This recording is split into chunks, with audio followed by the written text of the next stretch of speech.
Bienvenue sur cette présentation d'Azure CDN. La problématique sera la suivante. Une web app installée dans un data center d'Europe occidentale reçoit des demandes depuis des navigateurs qui sont donc en France, au Brésil, en Asie du Sud par exemple. Lorsque la web app reçoit une demande depuis le client France, eh bien, elle va générer une réponse HTML dynamiquement et c'est cette page qui va être retournée au client France. Ce client découvre en interprétant la page qu'il doit aussi télécharger des fichiers statiques qui sont des fichiers de style, comme des fichiers CSS, ou des fichiers d'image, comme des JPEG ou des PNG. En fait, ces fichiers statiques ne sont pas stockés par la web app, mais sont stockés dans un compte de stockage. Donc du coup, le client France va émettre une requête à destination d'Azure et d'un compte de stockage pour récupérer les fichiers statiques, et les fichiers statiques vont être retournés à notre client qui en aura désormais une copie. Ce même échange peut avoir lieu si le client est en Asie du Sud. Donc le client va émettre une requête à destination de la web app, récupérer le résultat du HTML dynamique et interpréter cette page pour découvrir qu'il doit lui aussi émettre une requête à destination d'un compte de stockage qui est peut-être lui aussi justement en Europe occidentale et récupérer les fichiers. Très bien, c'est le même traitement qu'avec le client France. La différence, c'est que comme le client d'Asie du Sud est plus loin, il doit parcourir des infrastructures réseau un petit peu plus complexes, franchir un petit peu plus de routeurs, il aura forcément plus de latence, une latence qui peut être encore plus lourde que ce qu'on pense. Et donc du coup, ça devient peu confortable pour des utilisateurs qui sont loin géographiquement de la web app d'origine de naviguer sur le site. On va essayer de rendre ça un petit peu plus efficace, notamment en mettant en cache les fichiers statiques au plus près des clients. Et pour cela, il nous faudrait ce qu'on appelle un point de présence, un point of presence, un POP. Et ces POP, ce sont en fait des serveurs. Ce sont les serveurs de l'infrastructure CDN que vous allez mettre en place. Une infrastructure CDN, c'est derrière un prestataire comme Akamai, Verizon ou Microsoft qui maintient des serveurs dans de nombreux pays, des serveurs qui ont comme responsabilité de faire de la mise en cache de fichiers, des fichiers qui sont à l'origine sur des web apps quelque part et qui ensuite vont être dupliqués sur les POP pour être au plus près des clients. Ainsi, le client d'Asie du Sud, désormais, il devrait, quand il reçoit la page générée dynamiquement, découvrir que les fichiers de style ou les fichiers images eh bien, appartiennent à un espace de nom, en tout cas utilisent une URI dont l'espace de nom exploite azureedge.net. Et ça, les DNS de Microsoft vont résoudre azureedge.net vers des IP, des POP les plus près de chez vous. Eh bien, le client d'Asie du Sud va se tourner vers un serveur POP qui est près de chez lui. Ce serveur POP va d'abord se poser une question. Est-ce que le fichier statique qu'on me demande, je le détiens déjà dans mon cache? Si tel n'est pas le cas, pour la première demande donc d'un fichier, il va y avoir une requête à destination du compte de stockage. On va récupérer une copie. Elle va être mise en cache par défaut pour un délai de 7 jours sur le serveur POP. Puis, la copie va être remise ensuite au client qui l'avait demandé. Et ainsi, le serveur POP détient une copie en cache pour les futures demandes des autres clients d'Asie du Sud.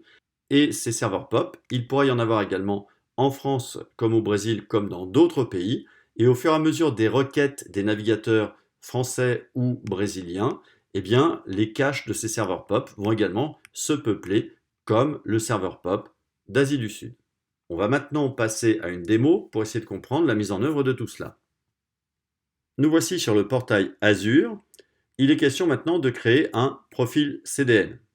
Pour gagner un petit peu de temps, il y a déjà un profil qui est créé, mais la création consiste tout simplement à utiliser un formulaire. On donne un nom à ce profil CDN. On indique dans quel groupe de ressources on a intention de le mettre. Ici, par exemple, démo CDN. Et surtout, on va indiquer quel est le niveau tarifaire que l'on veut utiliser. Et en fait, on est en train de choisir un prestataire. C'est essentiellement à cela que va servir le profil CDN, déterminer quel est le prestataire que l'on va employer. Admettons qu'on prenne ici Microsoft. Mais ce n'est pas terminé. Si on en restait là, on aurait créé un profil, mais pour l'instant, il n'y aurait aucun mécanisme de redirection vers des POP. Si on veut pouvoir justement utiliser des points of presence pour notre compte de stockage, eh bien on va demander à créer un point de terminaison. Ce point de terminaison, on va l'appeler démo CDN 204 et lui, il sera suffixé azuredge.net. Et ensuite, il faudra préciser le type d'origine.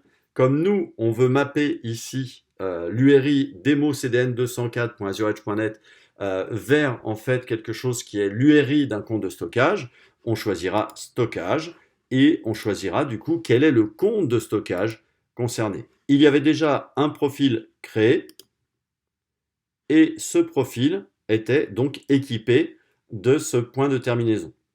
Nous sommes dans ce compte de stockage Stock Olivier et il est équipé de conteneurs de blob. Parmi ces conteneurs, il y a le conteneur image et il y a ici par exemple l'image rétro JPEG.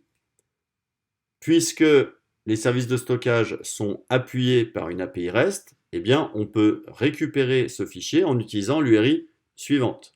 Et on voit dans l'infobulle que l'URI utilise le nom du compte de stockage .blob.core.windows.net/images/retrojpeg. Eh bien ce fichier, puisqu'on a mis en place un profil CDN et surtout un endpoint vers le compte de stockage, ce fichier est aussi accessible en utilisant https://democdn204.azuredge.net/images/retrojpeg.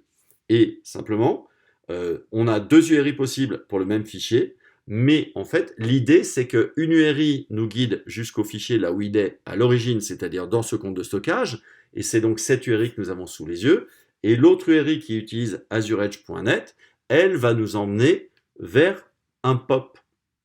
Alors, on va essayer de le tester tout ça, et on va essayer de voir ce que ça donne un petit peu en termes de performance. Pour être sûr qu'on se remet dans des conditions initiales, eh bien, on va tout simplement aller au niveau du profil CDN et on va demander à vider. Voilà, on va dire pour le point de terminaison qui est là, on voudrait vider, c'est-à-dire qu'en fait, on est en train d'envoyer un ordre à tous les serveurs POP qui est il faut purger votre cache pour tout ce qui concerne ce endpoint. Voilà. L'idée qu'il y a derrière, c'est tout simplement qu'on veut nous pouvoir faire des tests comme si c'était la première fois qu'on demande un de ces fichiers statiques. On va se positionner dans une première machine. On le voit, cette machine, c'est une machine qui est en France. Et nous allons faire réaliser les commandes suivantes. On est en PowerShell ici, on est dans PowerShell ISE, et donc un éditeur PowerShell.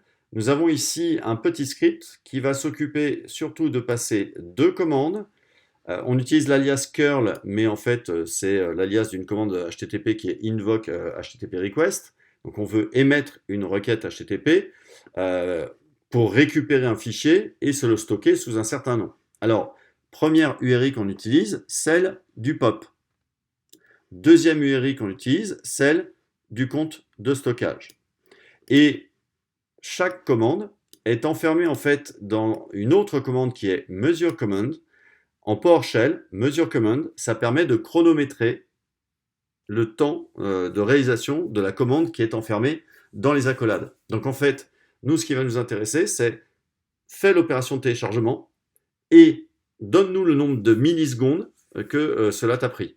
Et ce qu'on va chercher à observer, c'est tout simplement que lorsque on va faire notre premier test, normalement, la demande vers les deux endpoints devrait avoir une durée à peu près équivalente parce qu'en fait, les deux se sont adressés au compte de stockage puisqu'il n'y avait rien en cache dans le POP.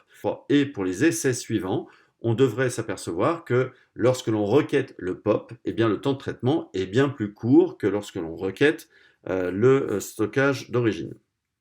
Faisons notre premier essai ici.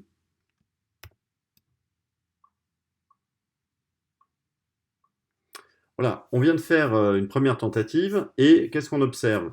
Eh bien, la ligne Edge nous indique qu'il a fallu 759 millisecondes pour récupérer le document en le téléchargeant depuis le serveur POP.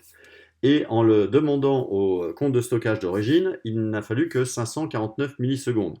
Alors, ce qui s'est passé, c'est que c'était suite au vidage, la première fois que ce document était demandé.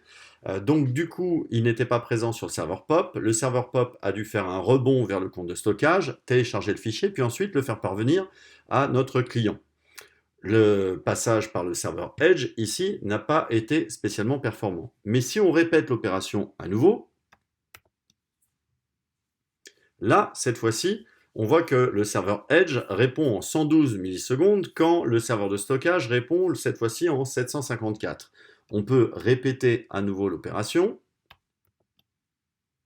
et on s'aperçoit qu'à chaque répétition, nous sommes ici en Asie du Sud, à chaque répétition, eh bien, le serveur Edge met moins de 100 millisecondes lorsque l'accès au serveur d'origine eh bien, dépasse allègrement les 500 ou 600 millisecondes. Donc on voit tout l'intérêt du passage par un serveur Edge.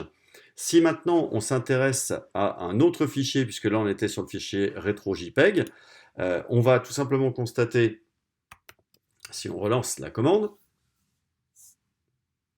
que, encore une fois, le serveur Edge a été plus long. Pour quelle raison? Tout simplement parce que la mise en cache ne se fait pas pour l'ensemble du contenu de compte de stockage, mais se fait fichier par fichier suite à leur demande. Alors comme le fichier salamandre que nous utilisons ici n'avait pas encore été demandé, alors que le fichier rétro qu'on a utilisé précédemment, lui, a déjà été demandé plusieurs fois, eh bien le fichier salamandre n'était pas dans le cache. Mais si on répète l'opération, eh bien désormais, on s'aperçoit que même si de temps en temps l'accès au serveur de stockage, on peut y arriver dans des temps relativement intéressants, il y a des petits effets cache ou des contentions réseau moindres quelquefois, on voit quand même que c'est toujours la réponse Edge qui l'emporte.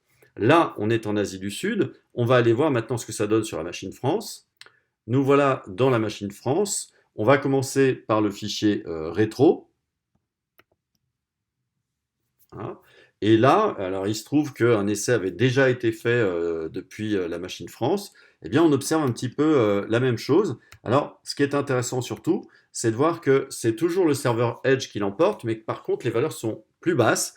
Eh bien, d'abord, le serveur Edge est certainement plus près de nous encore que le serveur Edge, enfin le POP Edge d'Asie du Sud par rapport à notre client d'Asie du Sud. Et aussi, on voit que les valeurs d'accès au serveur de stockage d'origine sont bien plus basses. Eh bien, forcément, le serveur de stockage est en Hollande. Ça va beaucoup plus vite de l'appeler depuis la France que depuis l'Asie du Sud. Et de la même manière ici, on va faire une tentative sur Salamandre. Voilà, et on s'aperçoit que là aussi, il y a un effet cache pour ce serveur POP. Il est plus intéressant de passer par le serveur Edge, même si finalement on est dans une région qui est beaucoup plus proche de la région d'origine de la web app et du compte de stockage. Alors voilà, avec ces quelques petites démonstrations, eh bien, on a créé un profil CDN pour choisir un prestataire de serveur POP.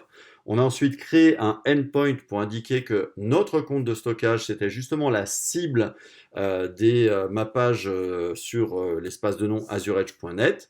Et nous avons fait des tentatives de téléchargement de fichiers en utilisant soit les URI d'origine du compte de stockage, soit les URI exploitant l'espace de nom des serveurs Edge de CDN. Et on a pu constater qu'à chaque fois, la réponse depuis les serveurs Edge est plus rapide que la réponse depuis le compte de stockage, sauf lorsque c'est la toute première demande du fichier, puisque là, il n'a pas encore été mis en cache.